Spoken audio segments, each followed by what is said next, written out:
রবীন্দ্রনাথের আরেকটি চরিত্র নিরুপমা। এসো গো নূতন জীবন, এসো গো কাঠোর নিঠুর নীরব, এসো গো ভীষণ শোভন, এসো গো নূতন জীবন,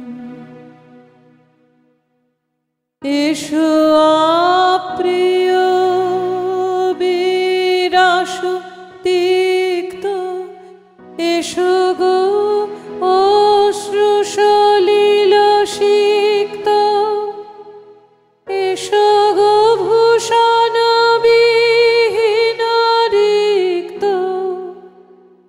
এসো গো চিত্ত পাবন, এসো গো নূতন জীবন।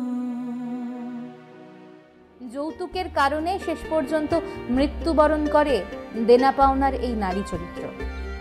একজন মেয়ে কম বয়সে যখন নতুন বউ হয়ে আসে, তখন ছেলের বাড়ির লোকেদের অবহেলা, তিরস্কার, অপমান বারবার রবীন্দ্র গল্পে চলে এসেছে।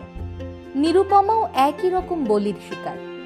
শেষ পর্যন্ত অবহেলা, অমর্যাদার কারণেই তার মৃত্যু হয়।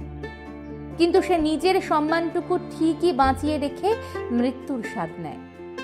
অত্যাচার চরম পর্যায়ে পৌঁছানোর পরেও সে তার বাবাকে টাকা দিতে দেয়নি, শ্বশুরবাড়ির প্রতি মাথা নত করতে দেয়নি। সে তার বাবাকে বলেছিল যে তার একটা সম্মান আছে, আত্মমর্যাদা আছে। যদি সে টাকা দেয় সেটা হবে লজ্জার কারণ।